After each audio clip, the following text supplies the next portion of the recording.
Hey, my name is Bryant Miller, and welcome back to day 3 of the real estate exposure on how to get started in real estate. Got a really special guest today by the name of Michael Brown.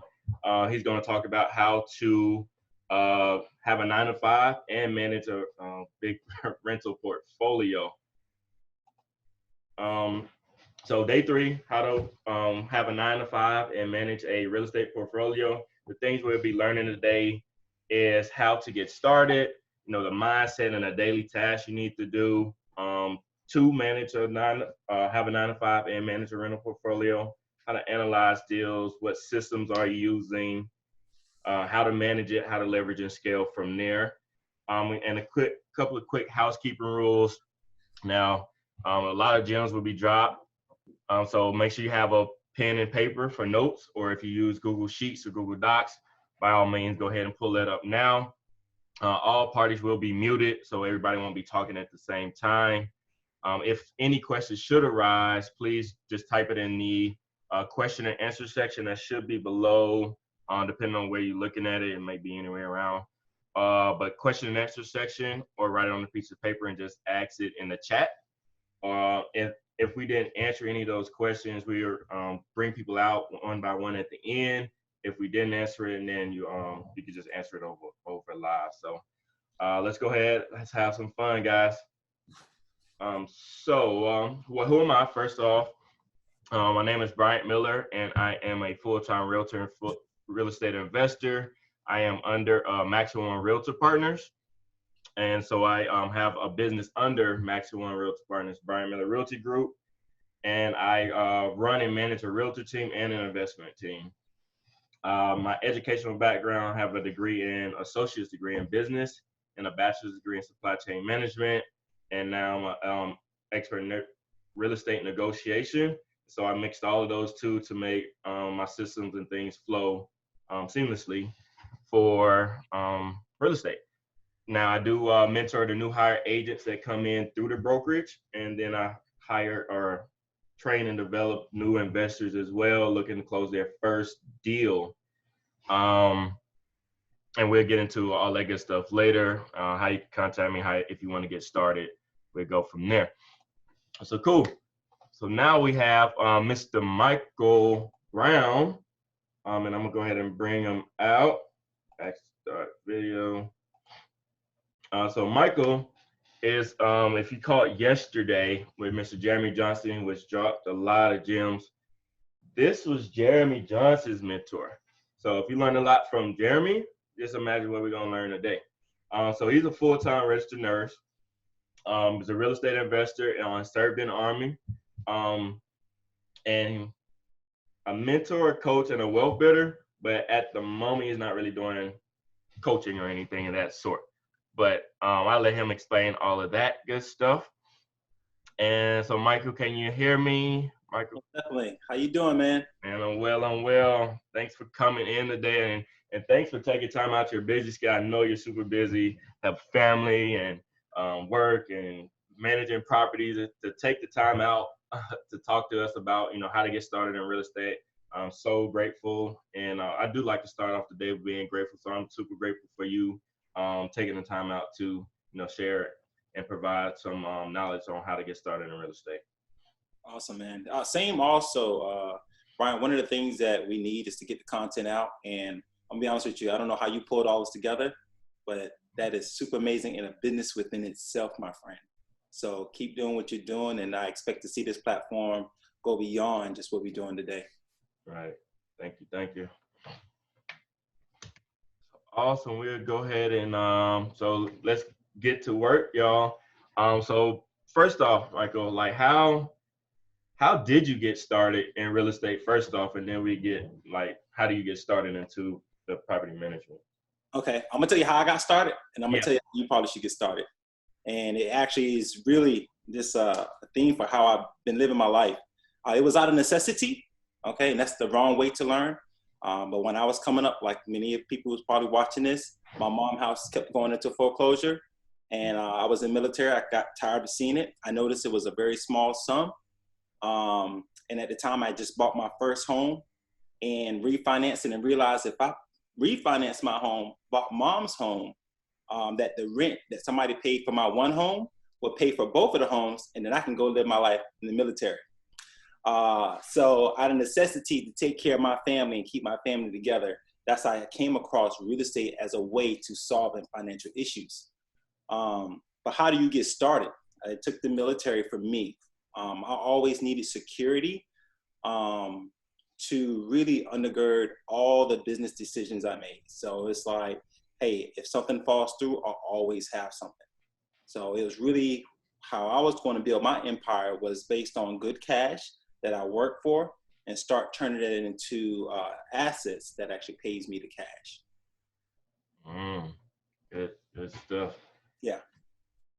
And so, like the different mindsets and daily tasks, like what type of mindset do you have to even get into real estate, or have that thought to get into real estate and then manage all of these properties? Well, I think, as being a real estate agent, you have to be creative. You have to be vicious.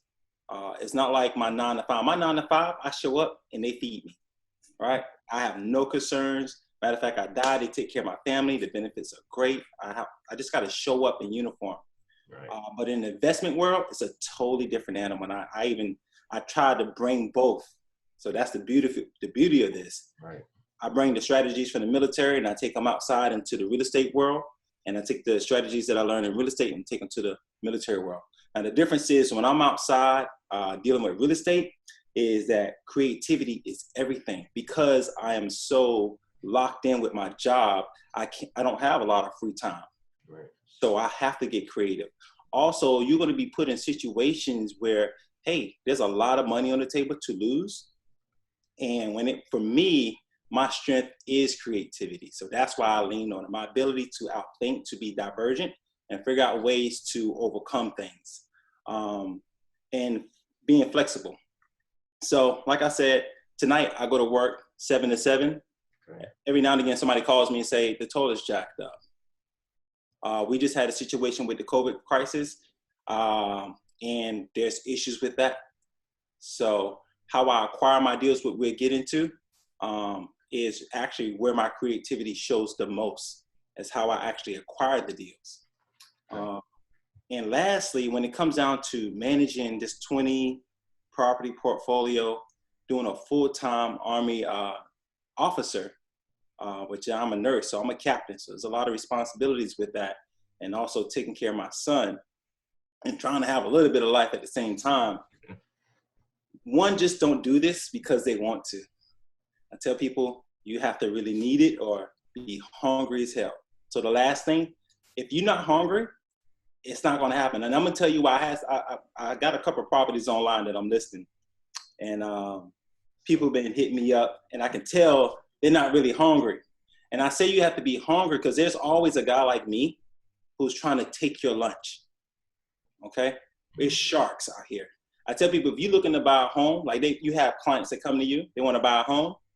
It's different, right? You don't have to deal with a shark. A shark is not looking for a home, right? But when it comes down to investing and I need to make money on that, right. Listen, I don't sleep.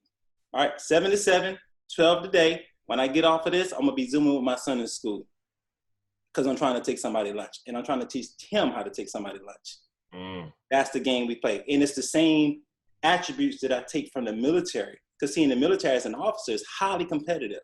Right. All right. But what they don't have in the military, they don't have the creativity that I bring. Right. And they're already fed, so they're not really that hungry. So I just bring both together. So when I'm outside, I bring the strategy, because you have to be a good strategy. You have to be very organized and professional and manage people. So I have to be that when I put on my Army fatigues. But when I put on my collared shirt, then it's the shark. So I call him Earl, because you have to be Earl too. Sometimes I tell people, you got to let people know you can take it there. Right, right. You gotta have a little bit of edge. I tell people, I just want you to know I might go to jail, but I have the bail money.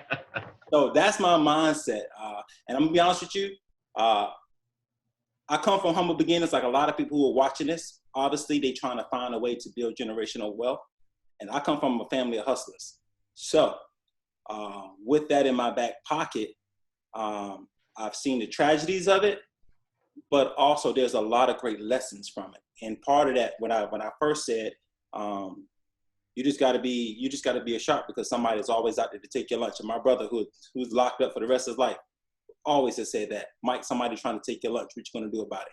And they get that from jail. Every day you wake up, somebody going to take your lunch. What you going to do? So, but most people, they're comfortable. They're just going to buy homes and live a happy life. Like I said, that's cool. That you can do that all day, every day.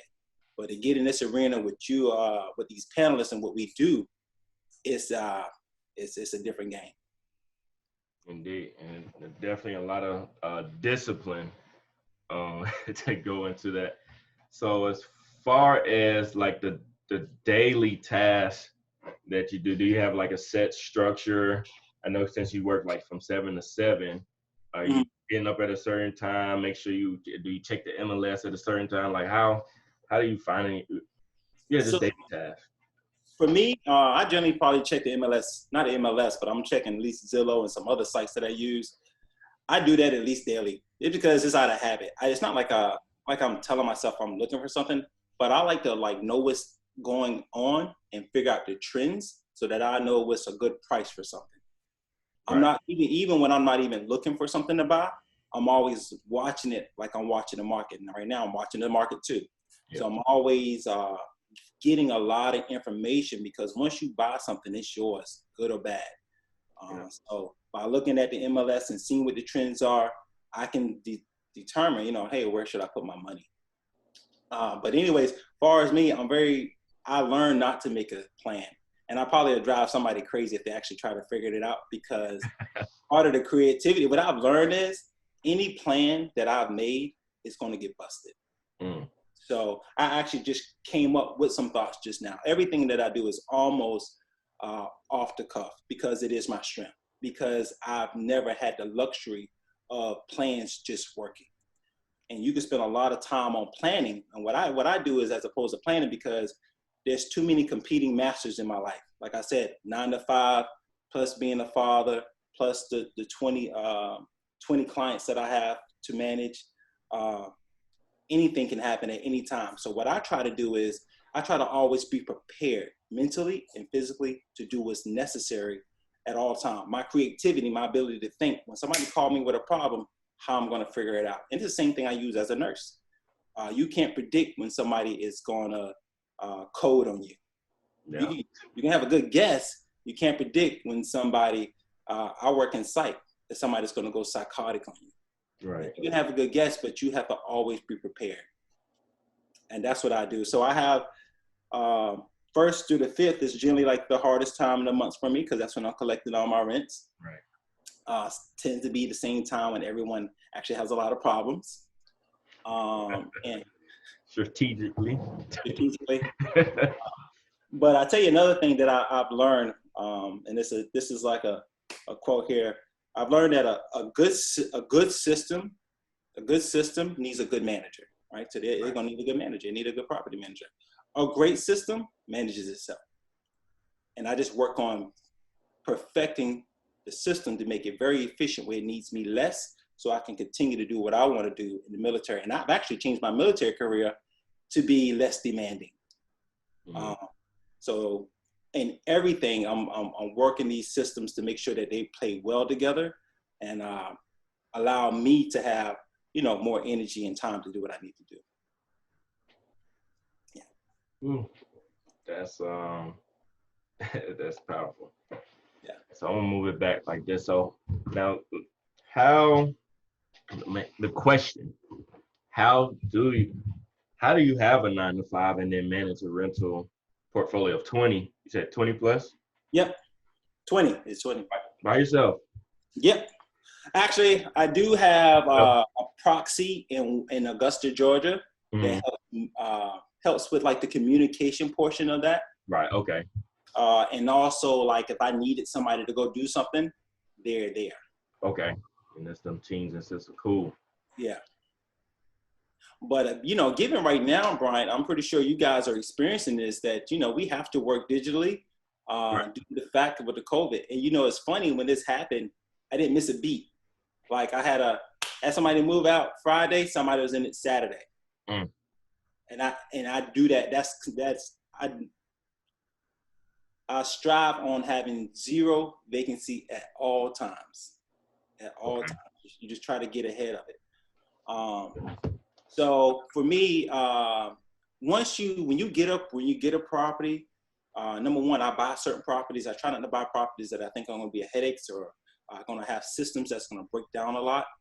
Okay. And also I build it in such a way that, hey, I don't have to touch it as much.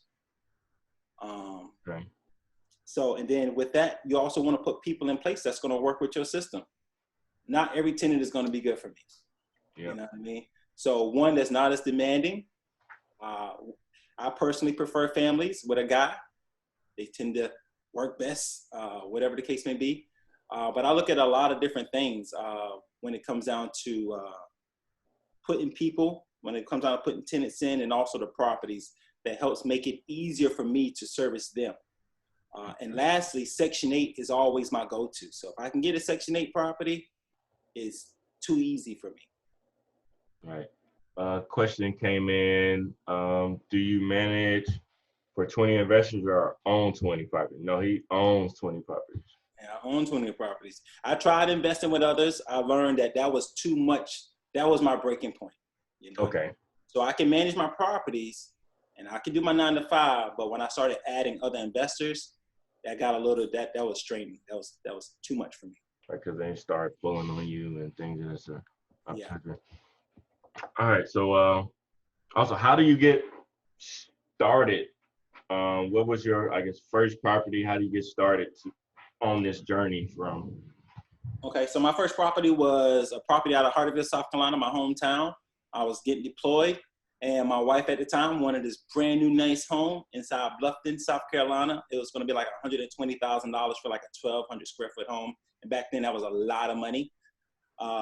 And we really couldn't afford it. And I told her, I said, hey, babe, I know that's what you want, but we really need to find this other home. We need to try to buy this other house. And we bought one for, in my hometown, Hartville, South Carolina.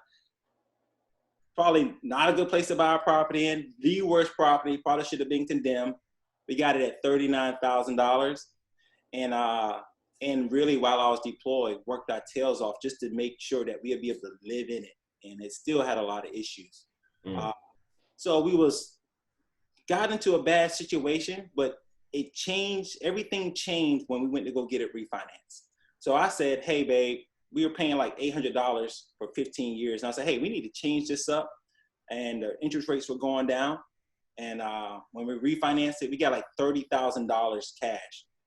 And that's the most money I've ever seen in my life. Right. So that when I tell you it changed everything in me, it changed how I looked at money. It was like a lightning bolt when it happened. That's why I tell people you got to get at the table and feel the money hit your pocket, because if you don't, it won't make you hungry. And ever since then, I've been chasing that crack. Right. You know what I mean? When you got to think, I worked in the military the whole year, even in deployment, and didn't have that much cash at one time. Right. I did that in one deal, and it was easy. You know what I mean? The people who did your, not your inspection, but your appraisals, they used to ask you how much you need. Ooh, so I'm being smart, being astute. I was like, hey, man, me and my family, we just need 70 stacks. I should have told them 100. And I tell people now, when I go to the bank, I ask for $1 million, but what would you give me? Right. You know what I mean? But that when I tell you that put us on game, man, it took us a long time to like overcome our excitement from that and also settle down and say, what do we do now? Right. Yeah. Yeah, that was game changing, that first 30K, I'm sure. So that's how I got started. Now, how somebody else should get started, if you're going to do it the Mike Brown way, steady job. Make sure you have a steady job and make sure it's solid. And then what I did was, with that job, you have to have a good budget. I don't know how to create money from thin air. Okay, I've always been able to kind of bend money, but not create money. So I can make money work, I can make money grow, but I'm not good at just creating from thin air. So that's why I go to work. And for me, having a lot of family members and a lot of other things going on, I had to have security in what I did, what I was doing. Because you know, soon after that, the market crashed. I bought my house in like 2007, got out of the military. I want to say 2005, the market crashed. And then, and that's when, you know, I had my job. I still had my job, so I was good. Anyways, having a job, good budget, savings. And I tell people to save just because I don't want to steer anybody wrong. Have that 6 month savings, so on and so forth, before you get anything and get into anything risky, you know. And then buy your home, your first home, and it shouldn't be home. Buy a house, buy something just what you need. As you can see, I'm not sure if you can see me here, but I live in a 2-bedroom, 2-bath apartment. I own close to $2 million worth of properties. I even got a $100,000 car. Okay. That Lambo. But I live in a $40,000 house, right?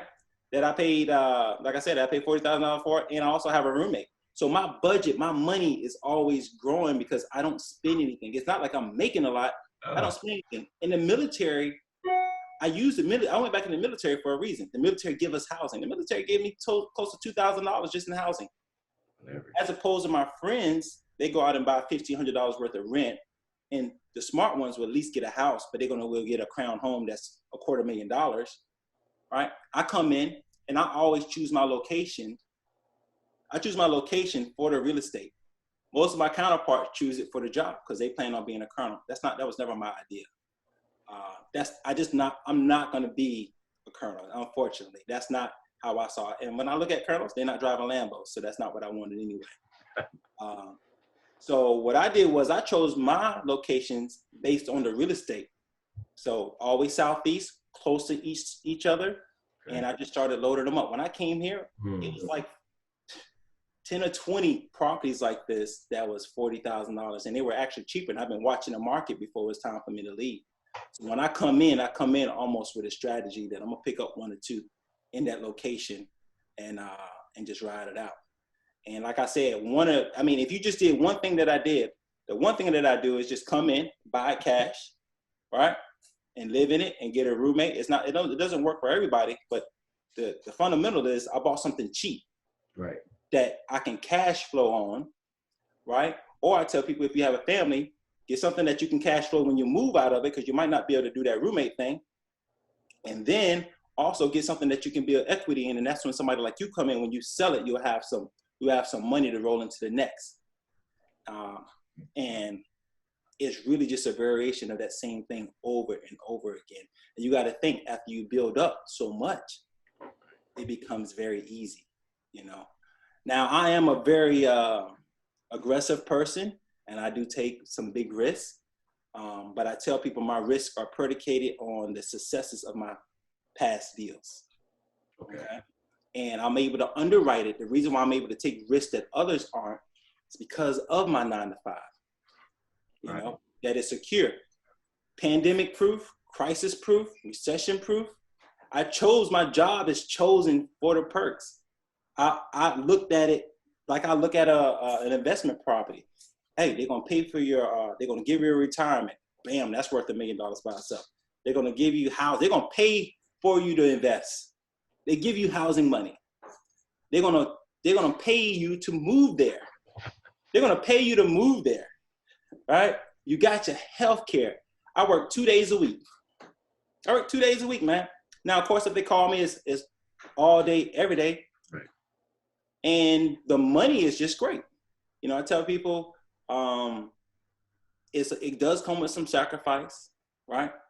But when I look at it, just like with real estate, it's going to be some sacrifice, and that really is what most people missing when they say, "Hey, I want to do this." Yeah, just know I make a lot of sacrifices, but I'm making it work. Everybody say, "Hey, I want to drive a Lambo," but I say, "Hey, are you willing to jump out of an airplane? Are you willing to travel to austere environments away from your family? You know, are you willing to manage 10 to 20 properties and deal with all their problems and make sure you're able to support them?" So. That's good stuff. Are y'all hearing this right now? Like get some thumbs up, guys. Get some thumbs up. Still hear us, man. Those are a bunch of gems. And I always say, like, man, I had a job, but I didn't know the different strategies and things. So now I'm just full-time real estate. But it was like, man, if I had a job, it'd be so much easier to get, you automatically had that money coming in.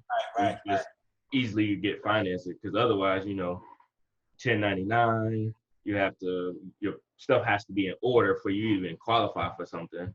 And then taxes, all that good stuff. So yeah, I love it.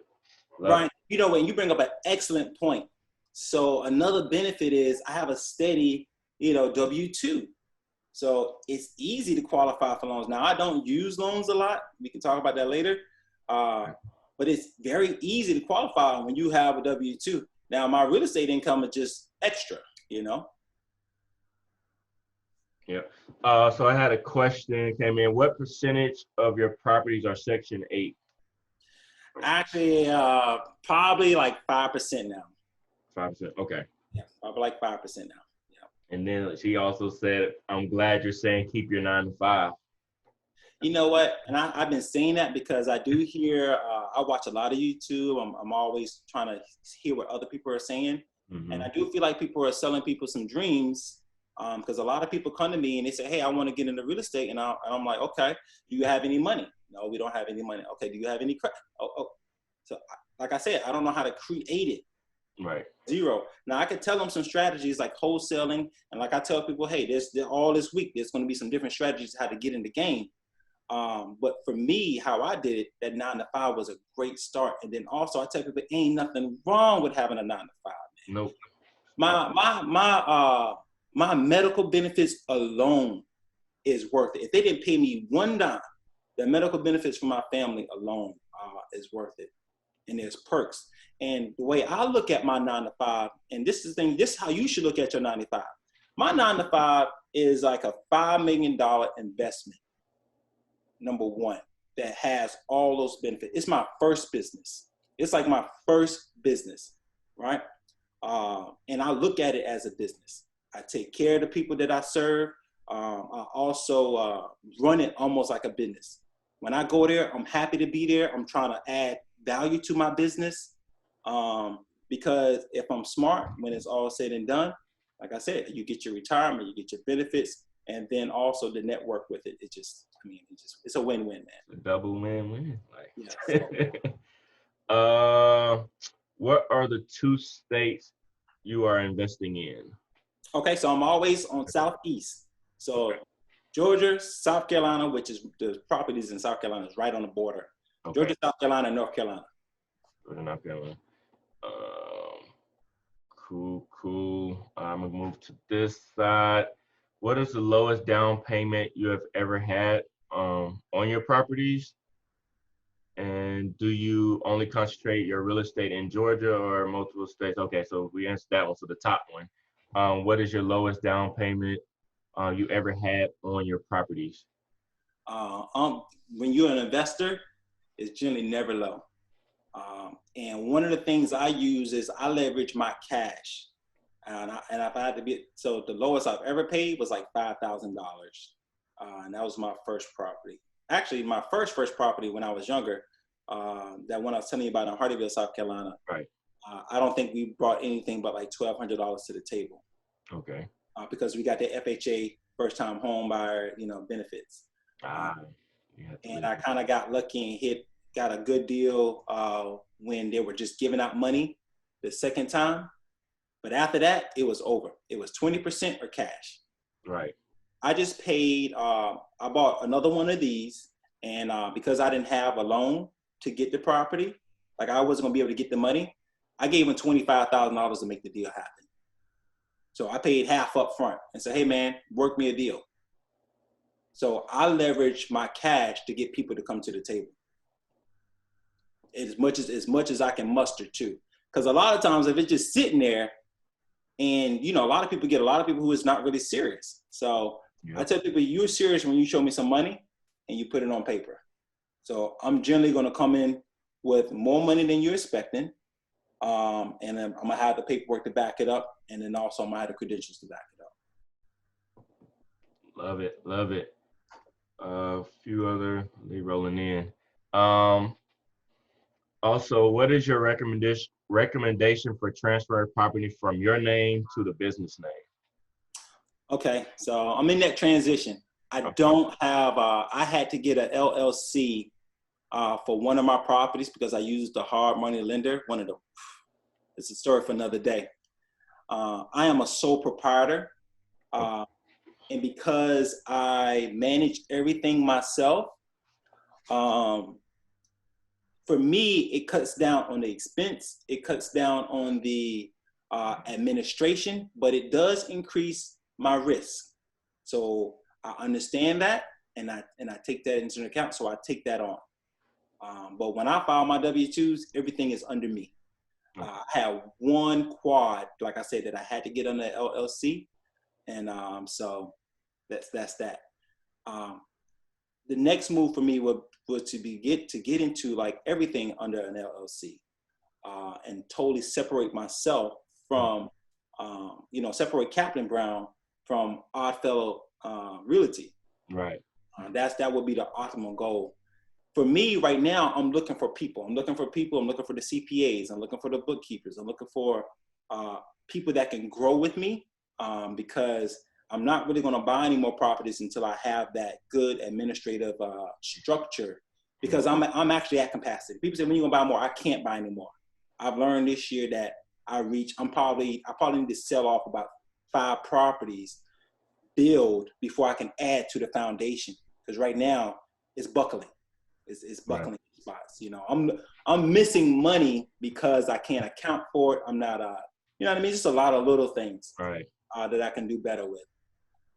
Now I'm gonna throw a question in there. Are you open to owner financing any of those properties? You know what? Not yet. Not yet.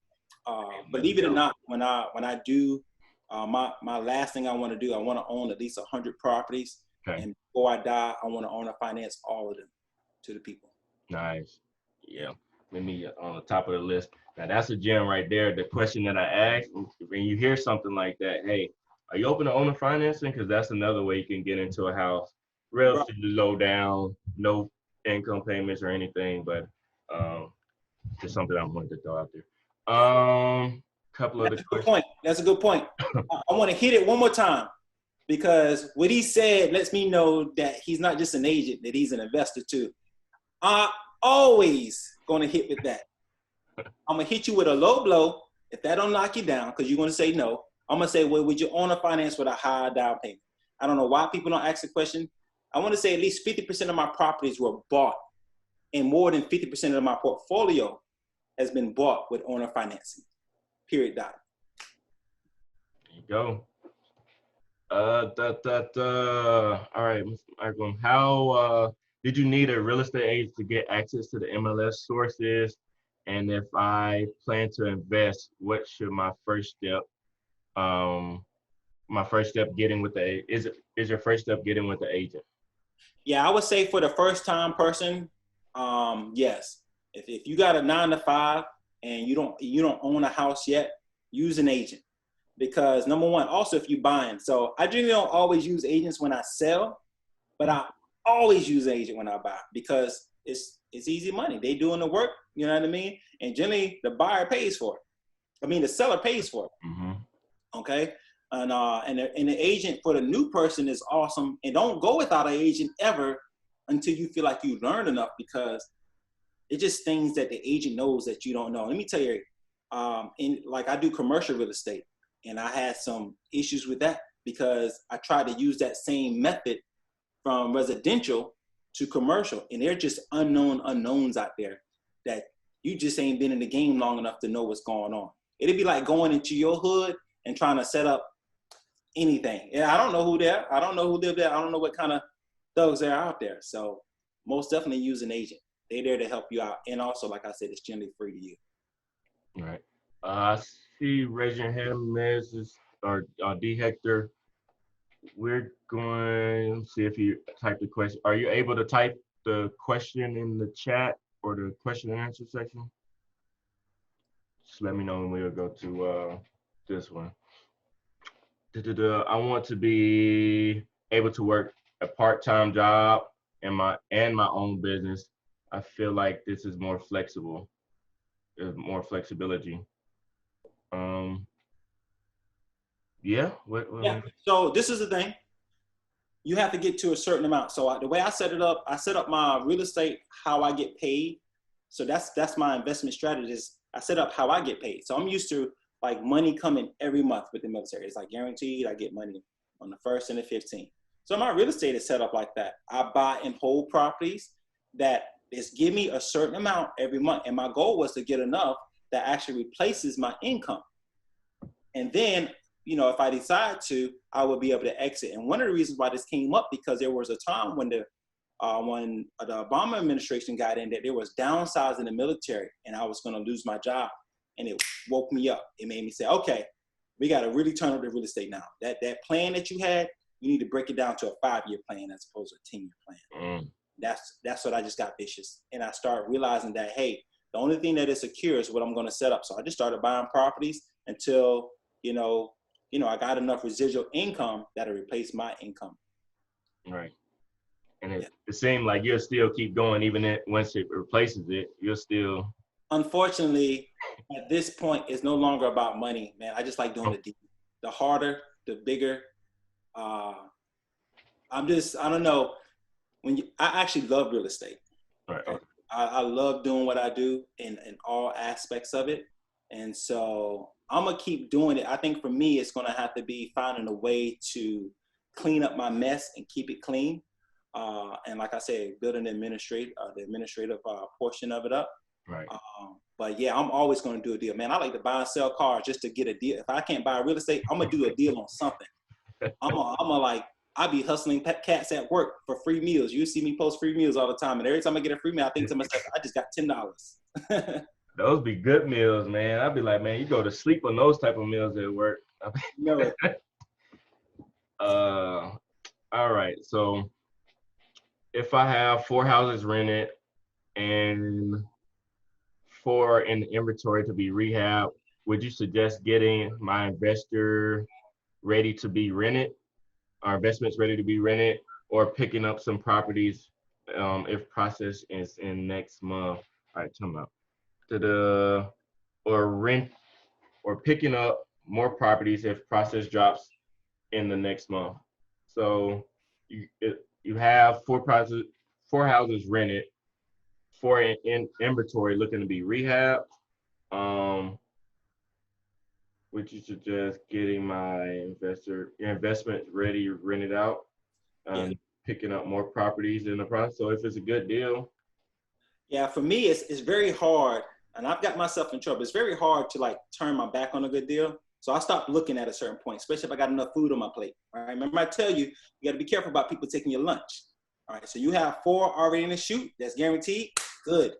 Now you got 4 you got to work on, but there are unknowns with that. For me, because I work the 9 to 5, I need things to be like, I need to be able to see the end of it and it almost be stable, meaning having a contract for for it to be rented before I actually start putting money into a new investment. Okay. And until I can see that and almost have that, I generally don't pivot. Every now and again I will, because sometimes some deals are just too good to be true. You know what I mean? It's just like, hey, I'm gonna have to just eat it. And that's how I got myself in trouble here, because too many deals were around. I was like, I'm just gonna have to throw my hat in the ring. We're gonna leap and we'll figure it out on the way down.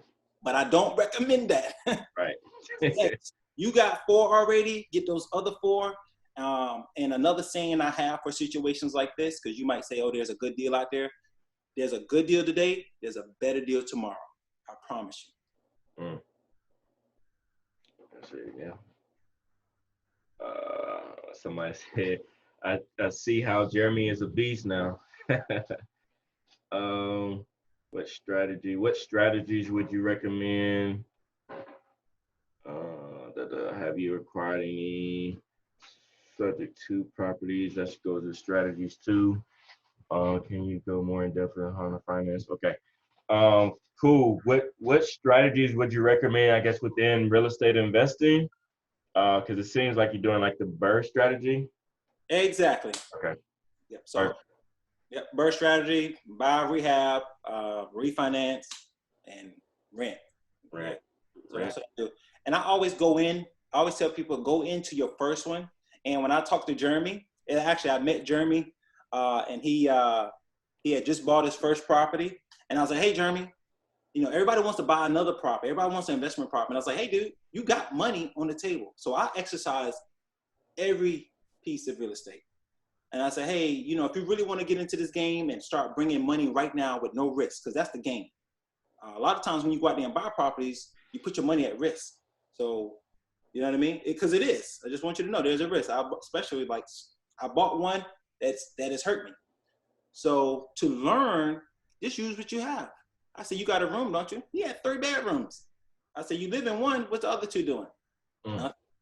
That's your first investment.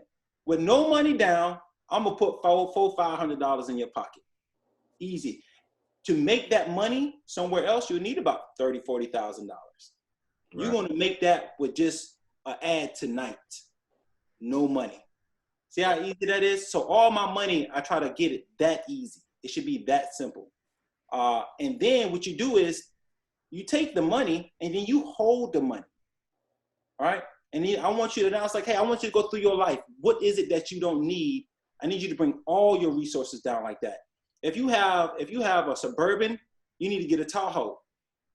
If the Tahoe's too big, you need to get a CRV. It's not beyond me to ride a bike. Because see, my thing is generating the excess money, lobbing it on the next deal. And use all my resources, right? So, and another thing is when you're making that money, don't just spend it.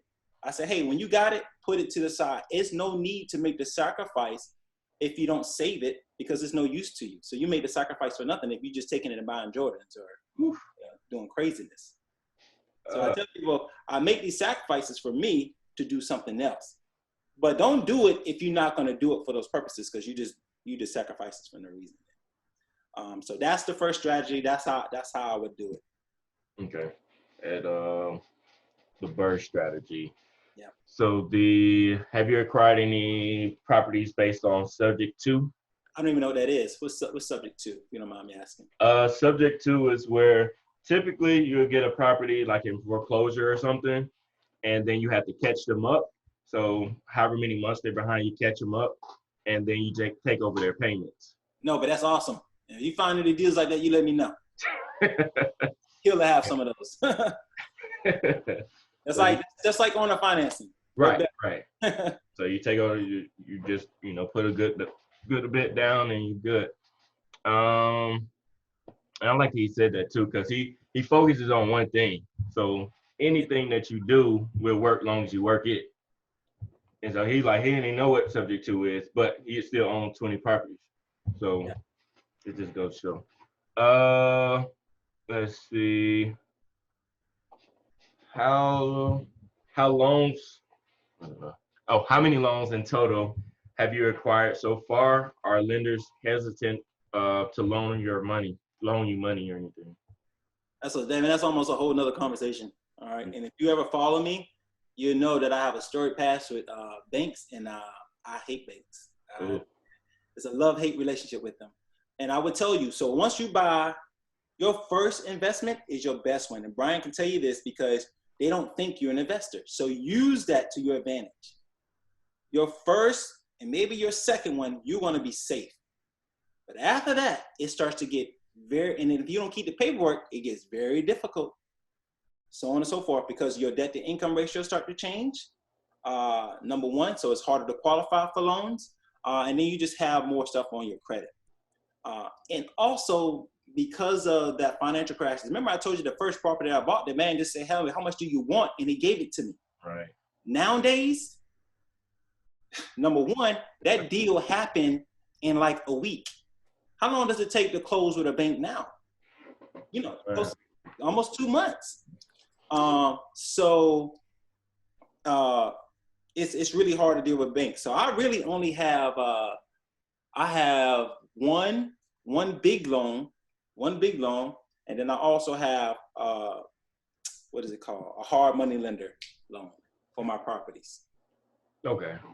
And also, the reason why that is, I have properties that don't qualify for loans. If I'm buying when I first started, I was buying houses for $20,000.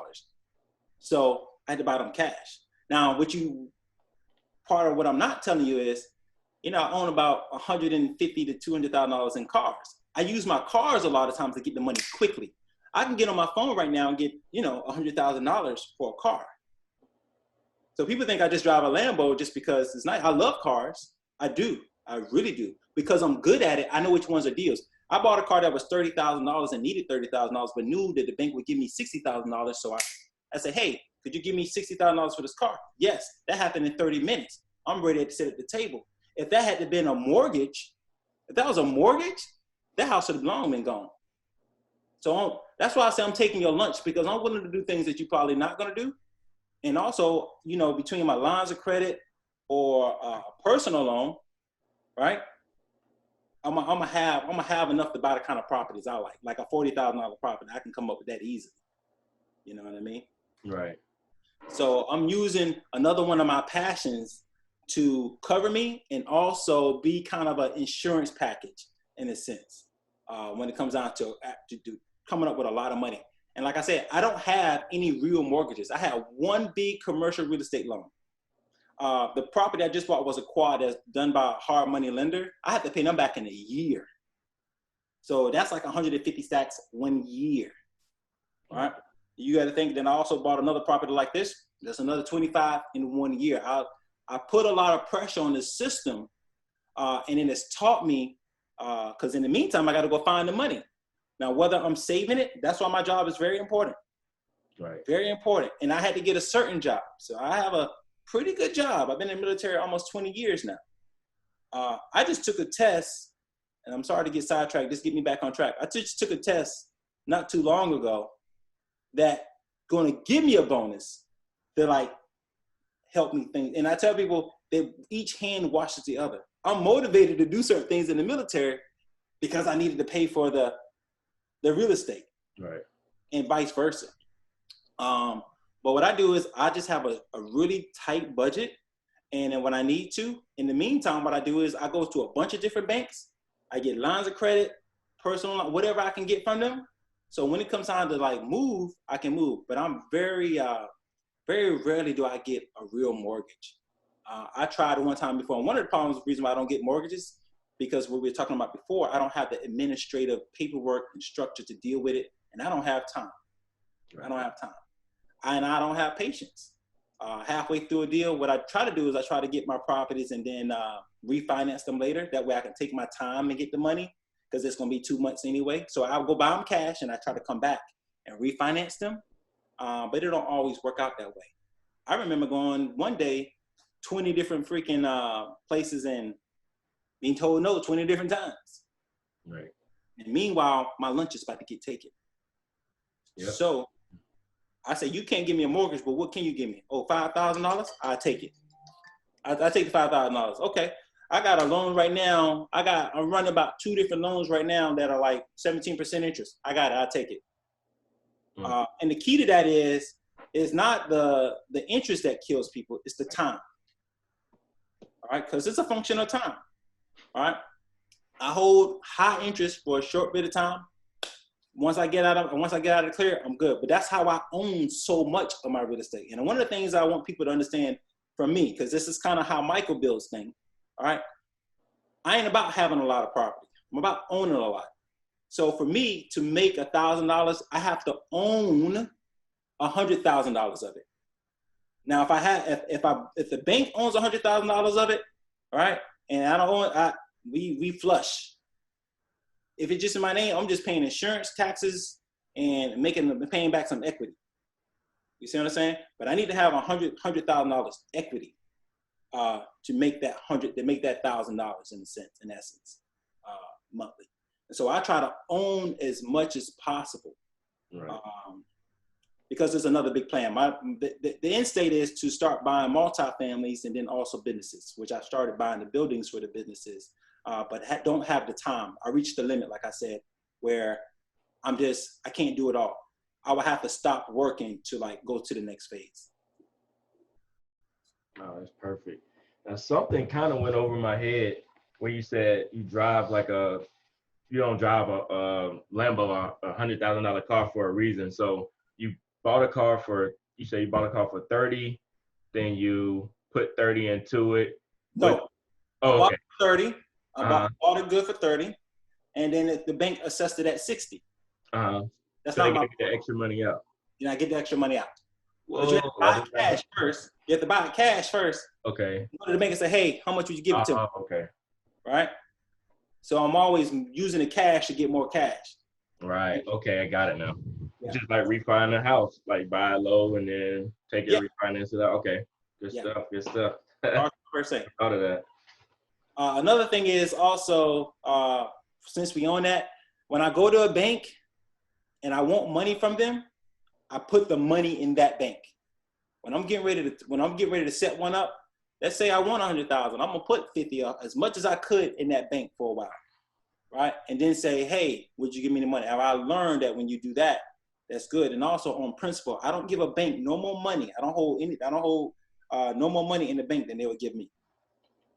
So if they're not gonna give me business, if they're gonna give me $5,000 worth of business, I'm gonna put $5,000 in that bank. And the first thing I ask them before I put money in is, how much are you willing to give me? Because I need money. Like, would you give me 10? Most of my banks give me at least $10,000 to $15,000. Okay. Right, of horrible loans or lines of credit, but I take it. All right, I can keep 15 in there with you. But if I'm asking for 100, I'm gonna try to put 100 in there. And I'm like, hey man, I remember when I got a loan for $350,000 for commercial real estate property. I've been working on that deal for the longest. It's hard. I don't know if you deal with commercial real estate, but it's hard to get a loan for it. Yeah, especially my clients are in the commercial space, but especially right now, it's tough. Oh, it's tough. It's the worst thing ever. I don't recommend it also.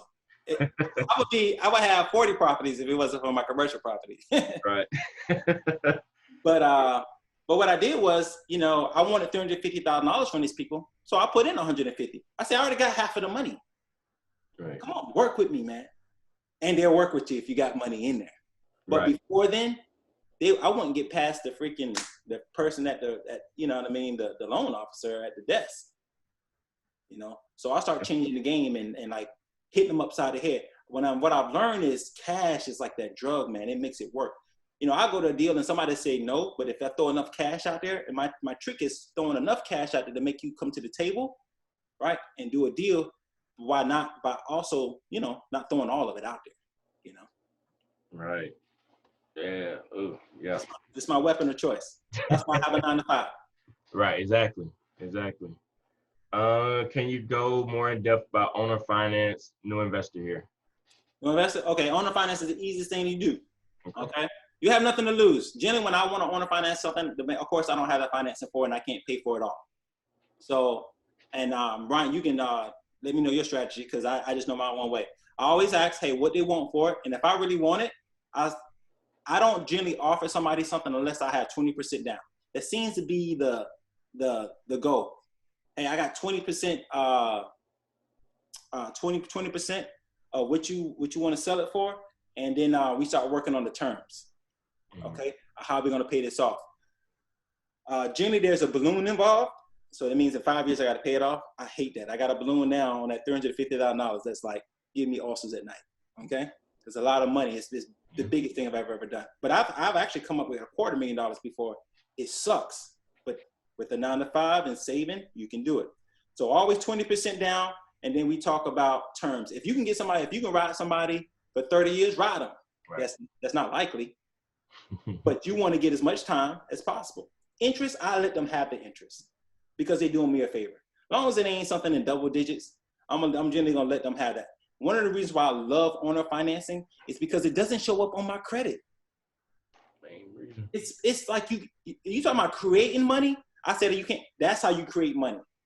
You see what I'm saying? So I create money when I own a finance, and then it's not even on my credit, and I'm getting money from this thing, man. You know what I mean? So 20% down. Cash talks when it comes down to owner financing. Yep. And also your ability and reputation to do exactly what you're going to say. So generally when I talk to people, I come in as the shark. I'm going to hit them hard. Let me tell you, my negotiation is my best thing because I can't move around. I don't paint. I don't do nothing. So I have to work this silver tongue, and I have to learn how to really make that work for me. I make my money on negotiating. I tell people you make and lose the most money ever at the negotiating table. And one of the reasons why I like owner financing, because somebody like me, I can hit you on all levels. So I can hit you on the time. Let's just say you say, hey, Mike, I'm only going to give you 5 years. A score to me is I'm going to get you to say 7. Right? I just beat you. You don't even know. I just made money on you. You want 30%. Man, if those percentage, there's so many different levers you can pull on owner finance. There's so many different things you can negotiate to win. So many different monies you can tap into. And then also, if somebody is not savvy or if they're not into it, how you know, Bobby? What's up, buddy? They're going to get tired. They're going to get tired. But that's all I do. So, because I'm not rehabbing, I'm not doing all the other stuff. So my thing is I make my money on just that, negotiating all those terms, which is good. But you have to know your terms going in. So if you're going to own a finance, if it's $50,000, go ahead and have the $10,000 rated to make the deal happen. Know what interest rate you want or where you're trying to get to, right? Know what your balloon is or whether you want one or not. And have your numbers ready and know the numbers so when you talk, you can be fluid and know what those outcomes are. Because it might say, I need 7%. Now I got to get a calculator out. I don't know what that is. Know your numbers so when you have the conversation, because a lot of times the owner finance deal is not done with a realtor sometimes. It's done with you and that person on a verbal. Definitely. I highly recommend, though, you put somebody in between you or you put space and time. So as opposed to having a verbal conversation about this, have an email conversation about this. That way you can go back, get scratch paper, think about it, mull over it, and then say, let's do this, and volley like that. Me personally, I'd rather have you conversate because that's where I'm gonna win the most. Because I've already done the math, I already got you cornered, I know what I want, and I'm trying to get it. You know, so for me, it's best to keep you on a conversation basis. But if you're the new guy, take your time. Have the money down, know what you want, know your numbers, and just ask. You never know, man. You just ask. No, never know. I hear it in my head. Hey, you own the financing? Yep. Yeah. And then a leverage point for the seller, like a lot of times if they get that big lump sum, you can be like, all right, if you get this lump sum, you're going to get taxed on it. But if you get it over time, you're actually going to get more plus interest, and you can even pass it down to your children. So you can explain it like that too. And sometimes they're savvy enough, and sometimes you might have to explain it more. Sometimes they just say no. But yeah, another way to get in there. Yeah. We are at 1 o'clock. You got anything to do today, Mike? I got time. Let's go for it, man. This is the first time I've ever done this. This is fun. Really? Okay. Good stuff. Good stuff. Y'all want to keep going? All right. Cause we didn't even get through all the questions. Where we at? And about the MLS system, do you generally tend to gear yourself towards agents who look like you? Oh, okay. So African American agents? Yeah. Nope. When it comes down to money, money's green, bro. Who's good? Mm-hmm. Who's good? Unfortunately, I would love to find an agent of, you know what I mean, another brother who I can work with. But what I learned is it's more to that system, and sometimes that can hurt you the most. Even when it comes down to contracting, sometimes a black guy is just not going to be able to do the job. And then also, you'd be surprised. Actually, my go-to person, especially with a banker, is the older white lady. That's who I'm hoping is sitting across the desk. I get more from her. My go-to person as an agent is generally an older white guy, believe it or not. I don't know why. They just tend to work from it. It's certain things. I dealt with certain other, and that's a whole nother conversation within itself. How certain demographics deal with each other. And I've had to deal with a lot of agents. I've had to deal with a lot of bankers. I had to deal with a lot of lawyers.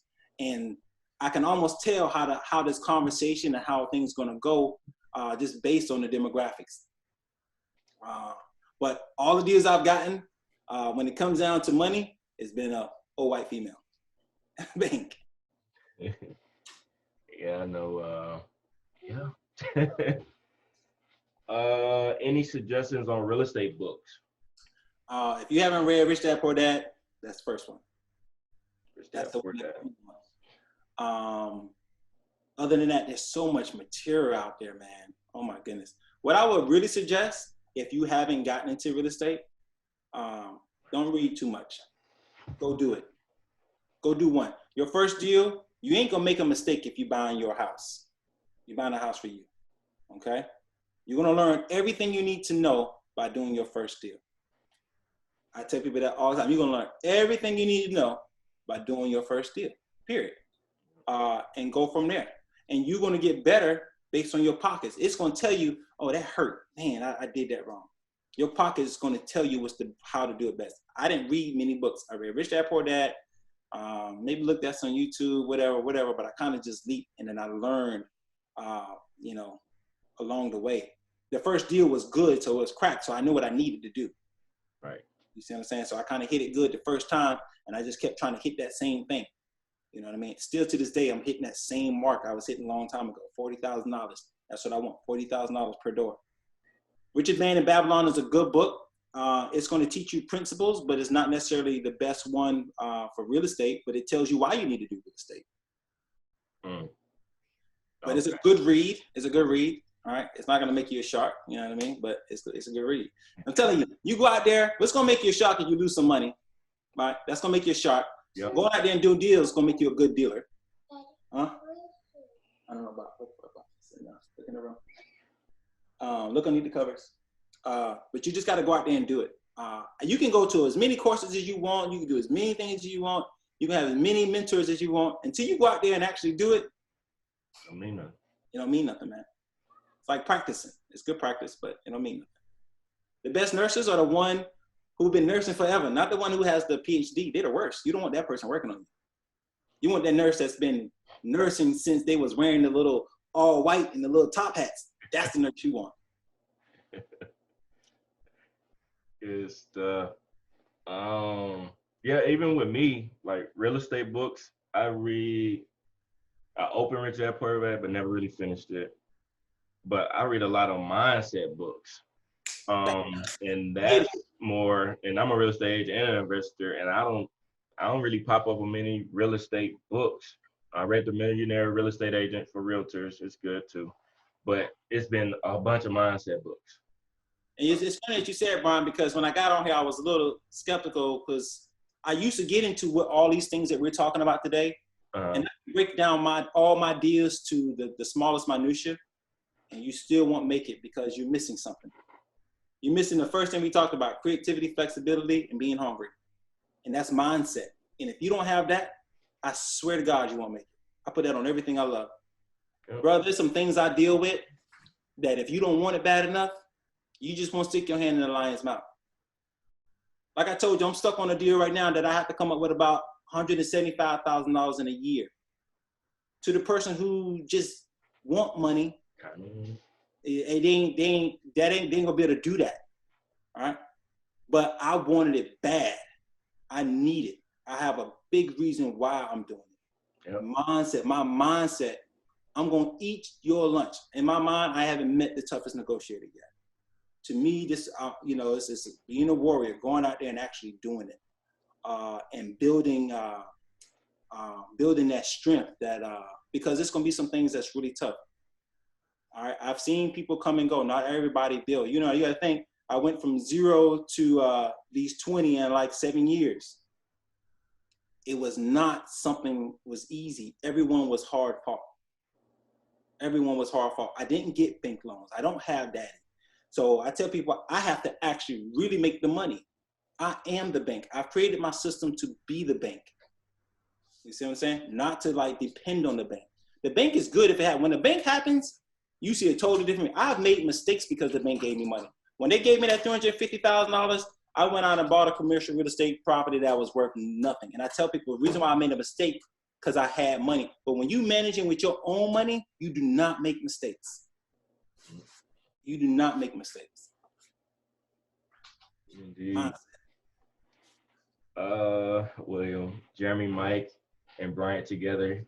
Thanks for the free training. You're welcome, man.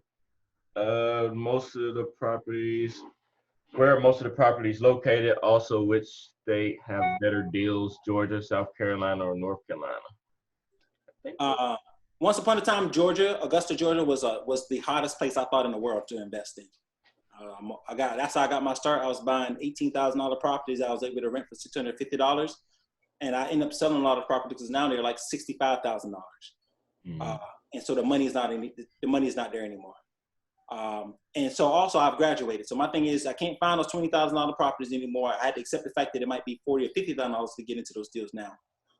But as opposed to doing that, that actually equals to what I would do in a quad per door. So my thing is I like a quad at about $200,000. That's where I'm at now. I'm buying quads. Okay. $200,000, and it gives me the $50,000 per door, but it also decreases my management costs, and also the amount of management I need from me is self-contained. I don't have them spread out in different addresses. Right. And also, as you get older and as you mature, your portfolio should mature, just like if you had a stock portfolio or your pension, right? All that mature. And then also, I'm actually trying to get out of most of all of those and just making a multi-family, something that's going to be self-managed if you buy it right. Right. Yeah. A deal is anywhere you can find a deal anywhere though, but for money, generally for people who don't up north, it's more expensive. I thought I was going to be stationed in Washington, D.C. And it was hard for me to try to figure out my system with that, because I was going to lose money. Even though the military is paying for it, I still was going to lose money because I'm used to keeping all the money. But it was going to be pretty much a net loss from what I'm used to live there, because the real estate is just crazy. Yeah, indeed. I ended up, my goals was to buy multifamily this year, not multifamily apartment building this year as well. But due to this coronavirus, I had time to study up on mobile home parks. Have you looked into that? Man, mobile home parks are really good. It's always been in the back of my mind. The problem with the mobile home parks is that we might be a little late to it, because they're asking. My thing is, it's not so much of what it is, it's what it produces. Mobile home parks are good at a certain price. Right. You know what I mean? They're good if I'm getting it at $20,000 a door. But if you're trying to charge me like I'm buying a house, it ain't good. I'm good. Right. Because one of the drawbacks from buying a mobile home is being able to switch hands with it. You know what I mean? And sell it off. It's a kind of, you just got to know your risk. I like mobile homes. I like anything for the right price. I bought a commercial building. I bought a car wash. At the right price, it's worth it. You know what I mean? But I think mobile homes are good, and I think they were better a time before. But I would actually recommend this. If you can find cheap land and create the mobile home park, you'd probably be better off. Because everybody's trying to get into it now, they're overvaluing. You've seen this. They're overvaluing this thing a little bit to me. And also, when it comes down to mobile home parks, that's really how you got to start analyze it, like how you analyze commercial property or multifamilies. Right. How much are you getting versus how much are you paying? It's not so much of what you're getting, it's how much what you're getting is paying you determines how much I'm going to pay you. Yep. And I was just looking at a lot too. I was like, yeah. But that's a whole nother story. I have a friend who is a new real estate agent in MD and PA. What kind of questions should I ask her to start our business partnership moving forward? She's been a realtor for about 3 years. I mean, you guys got to know what you want to do. Is she every investor knows what they're trying to get into. Figure out what you want to do. Like Bryant was talking about, hey, he want to do mobile home parks. He knows it. Now, I don't know all the details on it because that's not my area. I do know a little bit about it to know that, hey, it's not something I can do. But you heard me say, I buy the same thing, $40,000 to $50,000. I'm going to hit it every time. And I know exactly what I need to do that. So know exactly what your niche is going to be and be the best at it. Figure out your funding streams and then also how you're going to manage it. And when it comes down to a partnership, because I've done that, make sure you know your partner, like completely know your partner, and make sure it's tied to some very good legal documents. Yeah, and to add on that, you really don't. Say it, because you might be saying what I'm going to say. Go say it. I would do it yourself first. Exactly.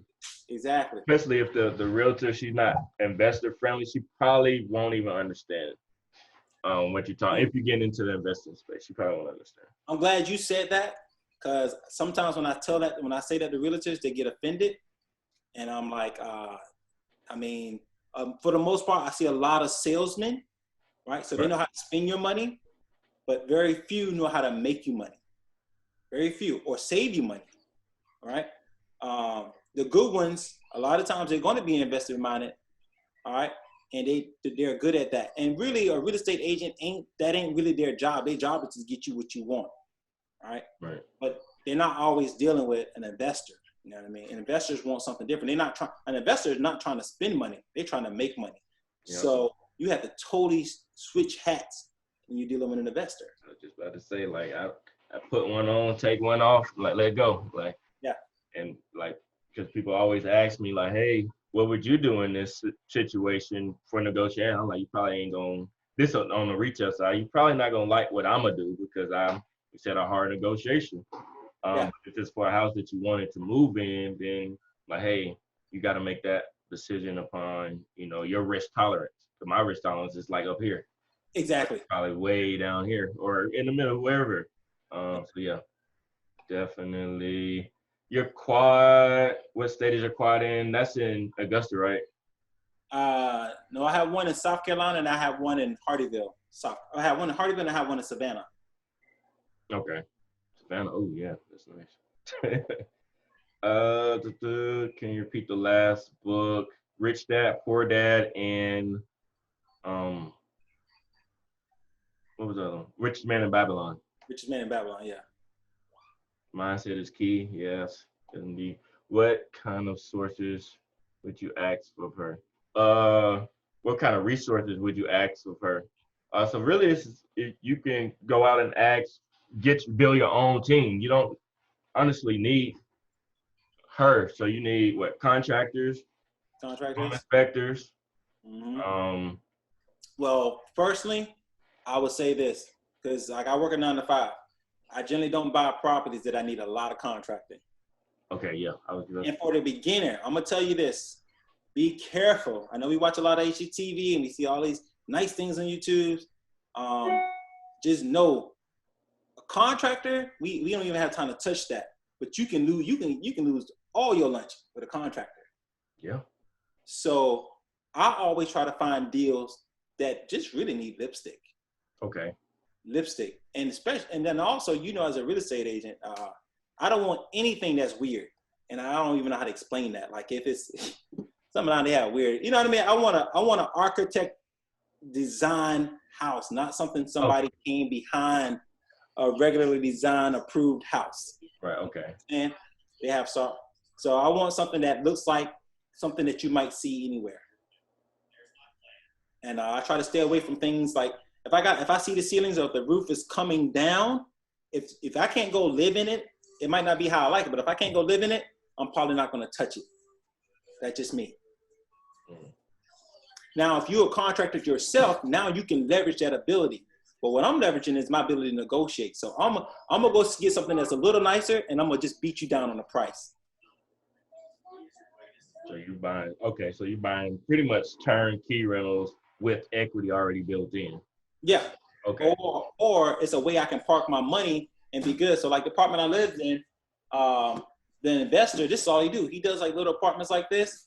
Man, at $40,000 a pop, man, I told him, anytime you come up with one, let me know, because I couldn't do it. I've done one, and I still can't do it for $40,000.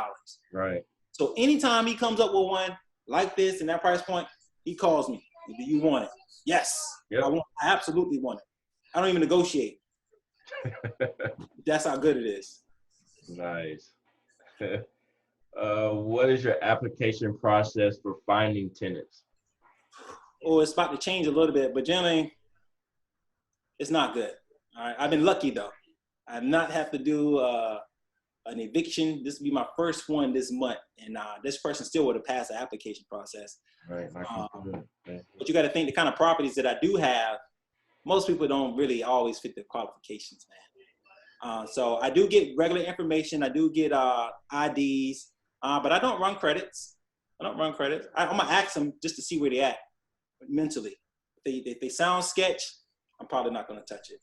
I do call to make sure they're employed, and I want to see a check stub. To me, whether you make money, can you come up with the money is the biggest thing. And then also, if they have any background, any issues, as far as criminal, right? Especially with my quads. Right. So, but yeah, I've been lucky. Like I said, it's more of a gut. I don't recommend you doing that yourself, all right? Because you just, once you get in the groove, and like you said, it's all about risk. I take a lot of risk when I do that. You know what I mean? But I generally look at, do they have the money up front? Do they have the income to support the money that they showed me? All right, and do they have any criminal issues? That's simple. Like, yeah, I be going super detailed and trying to figure all these systems out, and you just have a. Oh yeah, but that's so I had I've tried about 3 agents because I've been trying to get landlords and stuff, and man, they take forever. They don't get anybody in. Literally, they don't get anybody in. Before they even do it, they give me an application process, and I'm like, see, the way I'm set up, I don't have time for all that. Mine is all about efficient money. I almost don't need to think. People cash. I just look at my phone, look at the cash app. I just put somebody in there in a property. Just saw them for the first time a month or 2 after they've been in there, and they've been good. And it happens just like that. Right. Just like that. And people are less intimidated with dealing with me. And also, when we are like family almost, you know what I mean? Right. They can call me anytime, whatever the case may be. And I try to let them know going in. I try to set the precedence going in about certain things. Right. But like I said, it's just work. When you start getting too many steps in between you and your money, or too many people in between you and your money, you're going to start losing money, my friend. If I did that with every property, I'd be hurting. I don't have time for it either. I just don't, you know? So I've had to always continue to make a more and more efficient system. Right. To me, my next step is just get a website and just be like, here, go to this website. When people want to view my properties, I don't go to view them. Not necessarily. The first thing is, did you view the YouTube video? Right. It's in HD. Check it out. Send me your information. Mm-hmm. All right. I mail the key to somebody in the house. Keys under the mat. Or here's the code. Change the code. But it's generally by the time we get there, somebody already knows it's good. But like I said, I've been blessed. And that's the reason why I stay on the East Coast, because it's always a 2-hour drive. If I feel like I'm going to get some money, when I go see my mama, I'm going to stop by and see the property, and I'm going to meet you to look at the property. So everything has to have multiple reasons for why it's doing what it's doing. It's a system that feeds on itself. Everything is centrally located to where I'm from. So when I do go home, I tell the military I'm going home.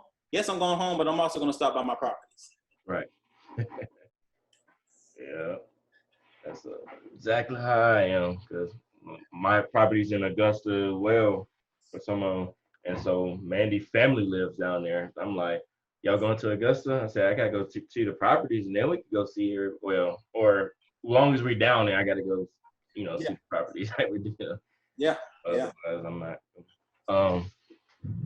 Cool.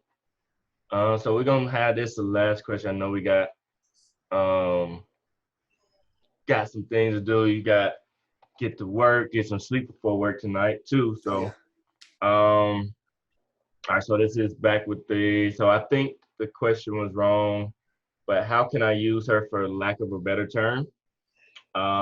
Everyone says you need a realtor on your team, but for what? I know the MLS listings, but what else? Well, a realtor is going to have inside, they're going to know they're going to know off-market stuff sometimes. Also, you're going to need somebody who's really good at selling. They just have different skills that, that are kind of valuable. And my thing is, you need to be asking yourself that question. Why do I need this person? It's not, I can tell you all the attributes of a realtor, but what is it about this person that you think you need, and do they have it that they're bringing to the table? Like I tell people, if you use my partner, hey, I can manage your property for you, and I'm generally good with finding money. So those are my attributes. Well, you good. I'm not good at anything else. I'm not doing any paperwork. Good stuff. So yeah, figure out what you want and what you're good at, and then find, even if it's not your friend, because I've lost a lot of friends over the years for whatever reason, but it wasn't in alignment. So if they can't do that and it's gonna hinder you from doing whatever you need to do, I would just like, hey, I'll give you a referral, but on my business, I don't want this to affect our friendships, Right. Well, my 2 cents. Cool. So I'm gonna go ahead. So contact information from Mr. Michael. His Facebook, Michael Brown. Yep. Or you can hit me up on Instagram, probably be best, at oddfellow_investor. I'll put it on here right quick. Okay. That's spelling wrong? Oh, my man, you got it up there right now, nigga. You own it, man. Okay. How about Yeah, you got it right. You got it right. Okay. I didn't even see. Yeah, there it goes. Yeah, so that's it right there. Hit me up. Like I said, I'm good at responding to any kind of questions. Anything you need, just hit me up. What's that I had next? Okay. If you want to follow me and up and coming events, my Facebook, Bryant Miller, Instagram, Realtor Bryant Miller. And then if you wanted to get started as a realtor, I got a YouTube video out there on my steps on what I took to become a realtor. And then if you want to get started in real estate investing, I got a free case study out there on how I got started. Just go to workwithbryant.com, follow the links if it seems like a good fit, and let's book a schedule time. Right. So yeah, I definitely want to thank you so much, Mr. Michael Brown, for dropping so much knowledge today. Like it was like mind blowing. How to have a 9-to-5 and manage a real estate portfolio. I really felt like this was needed, and I really appreciate you taking time out your busy schedule to speak with us and let you know. We really appreciate it, and I believe everybody give some thumbs up if y'all. Let me see. You appreciate it, Mike. Give some thumbs up. Say salute, King, Crown. Good stuff. It was really much appreciated, and like I said, if you need anything in the meantime, I'm always here. Most definitely. And all right, and also, like I said, thank you. Keep doing what you're doing, man. When I met Jeremy totally took this in a totally different direction. And, I tell people he was my best investment I've ever made out of all the properties. He's given me the biggest returns because of the good work that he's doing with, doing something that I can't do. I'm not a great teacher. I'm a shark. You know what I mean? Right. Jeremy's really good at organizing and getting the word out. And I think you guys linked up. And so now, I mean, just gift that keeps giving. And hopefully we've touched somebody today that will continue that same process. Indeed. Yep. I definitely wanted to get this. It's awesome. Yeah. All right. So some upcoming events. So tonight at 7 p.m., I got Mr. Errol J. Allen speaking. He's going to talk about how to find deals, so wholesale aspect or deals period, and then turn them into Airbnbs. And then Thursday back at 12, talk about how to generate fresh leads weekly and save time and money.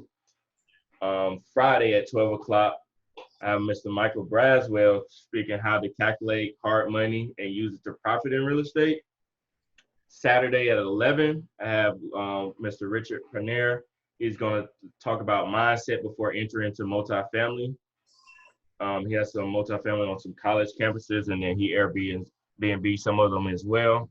Also on Saturday, right behind that one, I have a first-time homebuyer seminar at 12 o'clock with me and one of my lenders. So it's going to let you know all the different loan programs that's out right now and how to buy a house right now, even with the COVID-19. So updated information on that.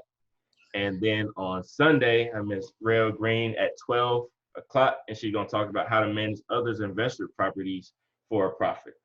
So you get registered for those. The link is below the link tree, or just go to my bio on any one of those sites, Facebook or Instagram, and the link is in there. You can register for, I suggest register for all of them, and then we'll see you definitely tonight at 7 p.m.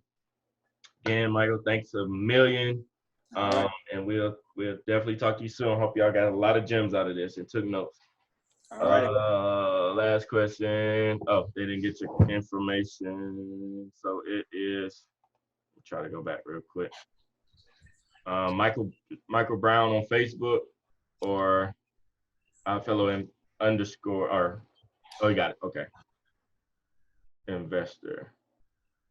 Good stuff. Good stuff. Well, thanks a million, guys. And we look forward to seeing you tonight at 7.